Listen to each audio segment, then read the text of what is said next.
Better Morning, presented by Rival Fantasy. I'm Heather Klein. We debate the trending topics in sports from a sports betting point of view. Let's welcome today's panel. Award-winning host, the fantasy exec, Corey Carson. Thank you very much. Host of Her Story in the Making, Britt's Fantasy Blitz, and co-host of Lightning Round. Britt Flynn, Fantasy Alarm lead NFL analyst and host of Fantasy Fiasco, Andrew Coop Cooper. Welcome, everyone. Welcome. Glad to be here this morning. Good morning, Coop. Good morning, Brittany. Good morning, dude. Oh my God. Beautiful Friday Corey, we've morning. established this. We've established what, Britt? Never mind. Oh. Britt, was it the Britt not Brittany? Is that what it is? Yes. Oh, did I say Brittany? I'm sorry. Excuse me, Britt. You love to push buttons, Corey. I'm not pushing no buttons. I'm saying excuse me. The trick, Britt, is to have a first name that no one ever says, because they just call you by your last name. Then you don't have to worry about any of that. Mm-hmm. Like Coop. Like Coop, yeah, it's much easier that way. You should try that. Yeah. All right, guys, let's get to it. Sure. Giants tight end Darren Waller is being talked about a lot in fantasy football and are targeting him for their team outside, of course, Chiefs Travis Kelce. In training camp, reporters covering Giants training camp, repetitive, are already buzzing with news that Daniel Jones is enjoying his partnership with their new tight end, and in fact are giving Waller a little rest because Daniel Jones loves targeting him and that Waller is a matchup nightmare. His current ADP is a tight end 7. Are you high on Waller this season, and what do you expect from him this upcoming season? Britt, you're up first. Yeah, I'm really high on him from a talent standpoint, and I truly believe that he can lead the entire team in targets. At his ADP, you can afford to take that injury risk because it's kind of already built in. We didn't have that last season with Christian McCaffrey as he was going in the first round, but in the late 4th to late 6th, depending on which site you play on, especially at tight end, you can definitely afford to take Waller there. I will say if I do take him, I'm taking a high upside later round tight end as kind of injury insurance. But with the state of the Giants wide receiver room, Waller could realistically have over 100 targets. And Daniel Jones is already showing his preference towards Waller.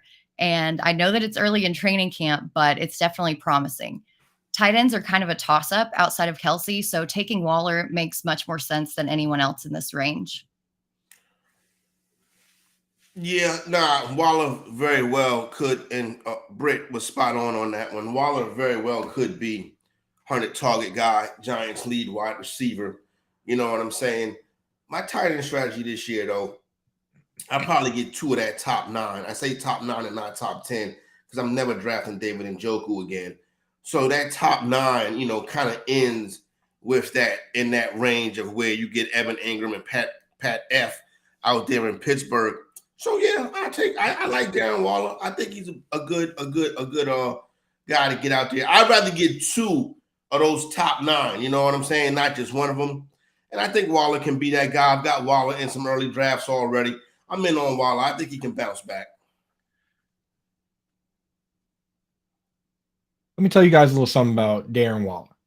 Ever since Antonio Brown froze his feet off and brought a fake helmet to practice, this guy's been the focal point of an offense, right? Which very few tight ends have been. This guy has a 200-yard game on his resume. This guy has 3 15-plus target games on his resume. And now he gets to go to a team where he can once again be the focal point of his offense. This is a guy who had the second most end zone targets per game last year behind only George Kittle. He's a converted wide receiver that runs real high A-dot routes. And on top of all that, he might have the best smile in all of football. Whoa. What is not to like about Darren Waller? Pause. Well, I think the concern that people have over Waller is that same thing that we hear year after year, right? Like he hasn't played 2 full seasons. He's injury prone.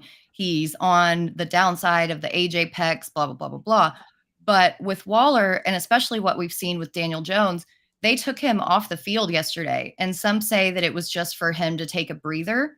But the person watching was like, no, they wanted him to focus on other targets, other receiving targets, because all Daniel Jones was doing was throwing the ball to Waller. They've already built that connection. I mean, if that connection is starting this early on in training camp, I think he's got a great possibility of finishing in the top 3. Wan'Dale Robinson has a torn up knee. Jalen Hyatt's a rookie. Isaiah Hodgins only has 2 good games on his entire career, and they were both versus the Vikings, who have a terrible secondary. They have 17 slot guys like Paris Campbell and Cole Beasley and Sterling Shepard and another 8 guys that don't threaten me at all. This guy is the top dog. We're talking about only Kelsey and Andrews essentially lead their team in targets, and that's why I have Darren Waller ranked as my tight end 3. All I care about is upside at this position. The difference between tight end 7 and tight end 11 last year was 7 points. The year before that, the difference between tight end 8 and tight end 11 was 1 point, less than 1 point. So you can find the Corey Parson range guys. They're lying all over the ground. Give me anybody that has a chance to have difference-making upside. Darren Waller's that. If he sucks, then I'll just go and pick up tight end 13 or 14. They're right there. The problem with Waller is his motor runs low sometimes, where he can kind of be like, I'm not feeling it today. I don't think that's going to happen in a new city, so I'm not worried. And all this talk about running backs not getting paid, now this is a position that doesn't get paid. Travis Kelce is essentially a wide receiver. He doesn't make wide receiver money. Mark Andrews is a wide receiver. Kittles is a wide receiver. None of these dudes are going to make wide receiver money. They're going to get paid like tight ends. They have a legitimate beef. Mark Andrews played 75% of his snaps at wide receiver, only blocked on 1 pass play, and he gets paid just like because he's a tight end. Yeah, you know whose fault it is, and it's not Jimmy Graham's. It's Mike Gesicki. If anyone was going to successfully fight the tag, Mike Gesicki played 90% of his snaps at wide receiver, and his agent and him didn't even try. They didn't even try. So it's that terrible gritty. It's that terrible gritty. He hasn't got that in him. He hasn't got that dog in him to fight that tag. That was secondhand embarrassment. Yeah, that was rough, dude. Just picture him and Mac Jones grittying around in New England. That's gonna be painful, bro. So I want to address the comment about being worried that Waller's the next Kenny Golladay. Kenny Golladay just is in an entirely different tier of players than Darren Waller. I'm not worried about that whatsoever. Kenny Golladay couldn't even get on the field. He was sitting on the bench when they were pushing out these other practice squad guys. They're not going to do that with Waller. Yeah, I'll tell you right now, Kenny Golladay wants to come back in this league. There's an incredibly obvious move for him to pull. I'm going to tweet about this after the show. Kenny Golladay needs to sign with the Los Angeles Rams and play with Stafford again, the one guy that he had success with, and they actually have a wide open spot. Sign for nothing and prove that you can play football. That's all the Rams got to offer. Nothing. They got nothing. Take the nothing. Take the nothing and play ball, dude. Because, if he balls out with Stafford again, maybe they'll pay him. Maybe someone else will pay him. But you can't pay him right now. So he got to do a 1-year prove-it deal for whatever he can get. Yesterday, we discussed the AFC and how they have so many quarterback studs in the conference. In the NFC, there's not as many. Of course, Eagles' Jalen Hurts is top tier, but is there anyone else that you feel you can make power moves this season and considered to be an elite quarterback? Or you're up first. I'll start with this one, and Jalen Hurts is the class of the conference. And you know what? I hate to say it, but it's not even close after that. Just look at him. You got the overrated interception thrower in Dallas. You got Sam Howell in Washington. You got an MVP candidate in Justin Fields in Chicago. You got Jared Goff in Detroit. We all know what Kirk Cousins is, overrated. My man Bryce Young is the class of the NFC South. And then you got a whole bunch of nobodies in the has-been. And Kyler Murray and whoever they're going to play out there, washed up Matthew Stafford. Brock Purdy is 12. 2 guys I didn't mention as I was roasting these NFC quarterbacks, Jordan Love and Geno Smith. I'm really excited to see what Jordan Love is going to bring to the table this upcoming season. I think Geno Smith will flirt around and be top 5 MVP candidate when the season's over. Outside of that, the rest of those dudes in the NFC are stiffs. Wow, you're excited about Jordan Love too, Corey. That makes 2 of us. There are literally dozens of us out there. Right? I'll say this, man. The problem here isn't that these guys aren't good or even great. It's that Jalen Hurts is just on another level. The same thing with guys like Josh Allen. Like Josh Allen has virtually identical passing stats to Kirk Cousins over the last couple of years, while also putting up rushing stats like Aaron Jones. Like, so you can't possibly take guys like Jared Goff and Kirk Cousins, who are, basically the Tin Man from the Wizard of Oz when it comes to rushing, and compare them to a guy like Jalen Hurts. If someone's going to step up and be on his level, it really almost can only be a guy like Justin Fields that can run at that level and potentially step up his passing game. But right now, I mean, the dual quarterback is king. See, I'm going with Dak Prescott, and people, and I'm not going to name names, constantly talk about last season's interceptions, how he's a bum, but his completion percentage is already in the top 10 of all time. His career passer rating is higher than Tom Brady, and yet he continuously gets grief. He's got a great offensive line, he's got great weapons, and he's got a great defense. That's a recipe for success for a quarterback, and he's going to bounce back in a huge way this season, and it's going to be talked about as one of the best quarterbacks in the NFC, if not in the league this year. Who else is there? Like we've mentioned, we've got old Matt Stafford, Jared Goff, Derek Carr, who's learning a new system. There's no one else with as much upside outside of Jalen Hurts in the NFC this year as Dak Prescott. I find interesting is I disagree, but we know that already. You know what I'm saying? But what I find interesting is when Lamar Jackson was a free agent this year, teams in the NFC were knocking his door down to try to get him. He would have made any team in the NFC. I'm making some toast. That's why I have a knife in my hand. But he would have had any. Corey's big man. They taking this Dak Prescott stuff seriously, bro. No, but Lamar Jackson would have made any of these NFC teams a contender immediately, but none of them tried to get him. I don't understand that. And I do think that this year's quarterback crop, guys like Caleb Williams, you know what I'm saying, Drake May, I think a couple of them will end up in the NFC and start to bring that quarterback stock up. Oh, I'll tell you, Corey, if Lamar Jackson was an unrestricted free agent, there would be people at the door. But because he was a restricted free agent, you had to pay 2 first-round picks to get him. It's a pretty big expense. Well, was that? You don't think he'd be worth 2 first rounders? I think he would, but it's cost prohibitive. I mean, there were 7 different teams that couldn't possibly trade for him. Like, for instance, the Dolphins, they got their pick taken away. The Rams already traded their picks for a quarterback. The Broncos already traded their picks for a quarterback. Half these teams, you need to have 2 first-round picks to trade for to even be in the conversation. And it was I remember seeing like 8 or 9 teams that actually surprisingly didn't even have the ammo to do it. And some of the teams that did, for instance, the Eagles, they had 2 first-round picks. There's nothing they could do about it. I mean, the Lions probably should have been in the mix, in my opinion, but that's a different story. I think that it comes down to more about their offensive systems than it comes down to actually making a play for him. There's only a handful of teams who he would be successful in that system in, and one of them is in Chicago, who already has Justin Fields. I think they weren't going to go and spend this much draft capital to trade for a player that, for what we've seen so far out of his career, is a system quarterback. And that's why this year is going to be so important and interesting to see if he can run that 4-wide air raid that he did back in college in the pros. I think, I think Lamar Jackson is nowhere near a system quarterback. I wouldn't say that. Justin Fields is a system quarterback. Now, Arthur Smith's system in Atlanta would have fit Lamar Jackson perfectly. They were in on Deshaun Watson last year. Why wouldn't they have been in on Lamar Jackson this past offseason? Because they needed to draft a running back at like 4 overall. Yeah, exactly. There you go. Yeah. All right. Last season, Patriots quarterback Mac Jones didn't have a banner year and finished with 14 touchdowns, 11 interceptions, and a 65% completion rate. In his rookie campaign, he had 22 touchdown passes and 13 interceptions in 17 games. This season, the Pats won't have Matt Patricia calling plays, as we see the return of Bill O'Brien as offensive coordinator.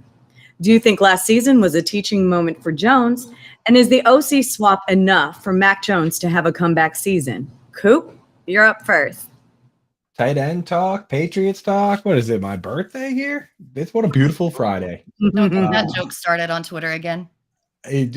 Someone has said it's my birthday at least once every week for the past maybe 40 weeks. But anyway, Mac Jones, I'll tell you this. He needs to focus on – we all worry – the mobile QBs have kind of poisoned our minds in terms of what a QB can be. But look at Tom Brady. I'm not saying Mac Jones is Tom Brady, but Tom Brady knew his limitations, and he focused on being the best he could possibly be at what he does, which is, have the mental ability, get the ball out of his hands quickly, and be arguably the best QB sneaker of all time. Now, Jalen Hurts threatens that, but Mac Jones, we've seen him as a rookie. He had the second highest completion percentage all time behind Britt's Dak Prescott. So why can't Mac Jones this year focus on the things that he can handle and take care of and take those to the highest possible level? And I think that's possible. See, I actually worry a little bit about Mac Jones, and I don't know if an offensive coordinator change is enough to help him. His receiving core got worse. His offensive line has huge question marks. And yesterday, news came out that his trash talk is disrespectful to the point that defensive linemen actively go after him. We can't doubt his talent or ability because he was a starter and championship winner at Alabama. But in this division, it's going to be so tough. Depending on who you ask, they have the toughest schedule in the entire league. And these pieces that they have surrounding Mac Jones don't exactly create confidence. Their team win total is only set at 7.5, and they've had sub 500 seasons 2 out of the last 3 years. Sure, Jones has room for improvement, but I don't see him taking this humongous leap forward with that surrounding cast. I love Mac Jones this year. I think it's a big comeback year for Mac Jones. The great Marty Schottenheimer said, if you get a quarterback to perform as well in his second season as he did in his rookie season, consider that an improvement. That sophomore slump is real. And last year he went through it and he didn't have any help. He had a high ankle sprain, which is one of the worst injuries in pro sports. And then obviously he had a ton of situations with his offensive coordinator. But most importantly, we're not going to Dak Prescott him and make excuses. He was terrible last year. The best part about Mac Jones is his ability to process at the line of scrimmage, right? His intelligence is the strength of his game. The problem last year, you didn't see that at all. He threw terrible interceptions. I like him to bounce back this year. But listen, if it doesn't happen this year, this is it with me and Mac Jones. I'll tell you one thing, Britt. Honestly, these defensive ends or whatever that were speaking on Mac Jones, I believe it was Calais Campbell, if they need, this little pudgy boy to trash talk him, to get their motor running, to want to go after him, then I don't know, maybe it's time to hang him up. I think that if you're a defensive end, you should be going after the quarterback regardless. What? He says something you don't like, and now you go after him just a little harder? No, but did you read the whole article? They said that, of course, they go after everyone, but they're going after him to the point of like, we want to lay you on your ass. That kind of going after him. Not like some of these other quarterbacks who they'll hit them, they'll put them on the ground, but it's not with that vitriol that Mac Jones has directed towards him. Sounds like a smart move by Mac Jones. Good way to collect those 15-yard penalties. Automatic first down. Well, we know, and we know we've seen that the referees don't often offer preferential treatment to these newer, younger quarterbacks. You've got to earn your respect in the league. And sometimes those penalties that would have been penalties on, say, Tom Brady, don't necessarily get called for these younger quarterbacks.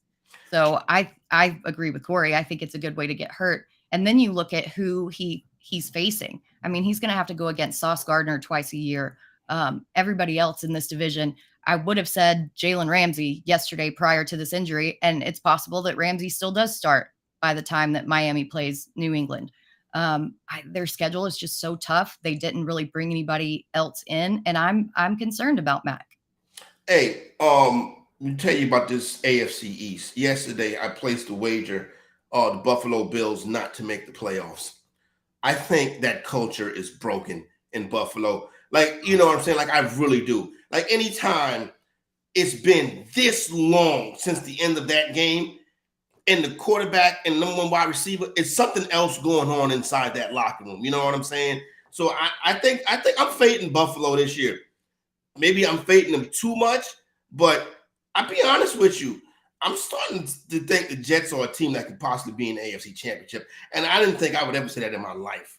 Yeah, it's possible. I mean, I will say this: Sean Payton came out and he was throwing Oh my daggers. God. Did you see that? He buried Nathaniel Hackett under the floorboards at Mile High, and then he, out of the corner of his mouth, decided to say the Jets are the exact, quote unquote dream team that comes out and does too much talking in the offseason, worries too much about winning the offseason is actually what he said, and not actually winning. So, man, Peyton, he's back, baby. Yeah. 1 year off. He brought a little bit of that Booth attitude with him. But with Aaron Rodgers taking that huge pay cut and then Dalvin Cook visiting this weekend, and then I'm going to talk about this on my show at 2 Eastern today as well. There have been rumors that Devontae Adams now wants a trade to the Jets and wants out of Las Vegas. So I think that if either of those two pieces, let alone both of those two pieces, come to the Jets, they can absolutely make a run for the AFC Super Bowl. Oh my God. I really do. I think that their defense is. As a Patriots fan, I pray that Garrett Wilson is part of that deal. Hey, let me tell you, Devontae Adams, Alan Lazard, Randall Cobb, dude, the New York Packers. That Devontae Adams rumor is courtesy of my boy Craig Carton, so shout out to him. Hey, listen up. Let me tell you something. Aaron Rodgers quit on Green Bay. This dude just gave back $35 million to the Jets. He took every penny out of Green Bay that he possibly could. I'm telling you, that NFC Championship game a couple years ago, when he didn't run on 3rd down and then they punted on 4th down, the Packers quit that game, and it was because of Aaron Rodgers. I guarantee you, and that's what made him want to get out of there. That thing has been over for a couple years now. Yep, and he's got a fresh haircut. They had a great analogy on Good Morning Football yesterday, like the divorce, right? And then after you get divorced, now you've got this new haircut, you've got the new clothes, you've got the new friends, the new hangouts, like you're just living your best revenge life. And that's what Aaron Rodgers is doing right now in New York. Glow up, dude. I like that glow up, Coop. All right, let's glow up to Rival Fantasy. It's the all-in-one fantasy sports platform featuring 3 unique DFS games, which are easy to play, fun, and you can't play anywhere else. Play challenges, FantasyBook, Fantasy Bingo, plus season-long fantasy football. No huge tournaments, no huge player pools or daunting contests that make you feel like you have no shot at winning. New users who sign up at Rival Fantasy at joinrival.com/alarm get up to a $200 deposit match and a complimentary first play voucher. Today, we are going to play FantasyBook, where you select between 2 and 5 players in Major League Baseball and currently live sport, and you determine whether a player will be over or under their assigned fantasy points. The more you choose, the more money you can potentially win. Britt, let's see who you're picking today for today's MLB action. Yeah, so I've got a couple people here. I really do like the 2 to 5 player selection because you can kind of mitigate your risk. And I also will mention that as the NFL gets started, you don't have to pick players from the same sport. You can alternate and pick a couple players from MLB, a couple players from NFL. So that makes it fun, and it's a great way to incorporate multiple interests like we all have. But I'm going to start here with Shane McClanahan. They also have a really interesting feature with the info. They give you the fantasy points per game right here. They give you his fantasy points over the past few games, and then they give you a game log and the positional rank, which kind of does some of the research for you, right? So with Shane McClanahan, his average fantasy points per game, as you saw, are over 19. His line is set at 15.65. However, he is playing the Astros, and the Astros have one of the most batter-friendly ballparks in the MLB. McClanahan has an ERA of 0.289 on the season, but against the Astros, it's 0.359. So I think that I'm going to go with the under here, even though there is a bit of variance built in. And you see, since there's only one selection over here, you can't pick it yet, but just be patient. We'll get to it. Next, we're going to go Sonny Gray. He's going against Kansas City. Kansas City's batting average against him this year has been dismal at 0.187. He's averaging 16 fantasy points per game. At his line at 8.11, I'm going to take the over. So then now you can see that 2 selections are made. You can start making your over-under picks. Next, I'm going to go with Ronald Acuna. He's going against Adrian Hauser, who Acuna has a .500 batting average against. His line is set at close to a season average. So against the Milwaukee team, I'm going to take the over. I'm going to take some low-hanging fruit next with Brady Singer. And you can see down here, any extra player that you add adds an extra multiplier to your entry.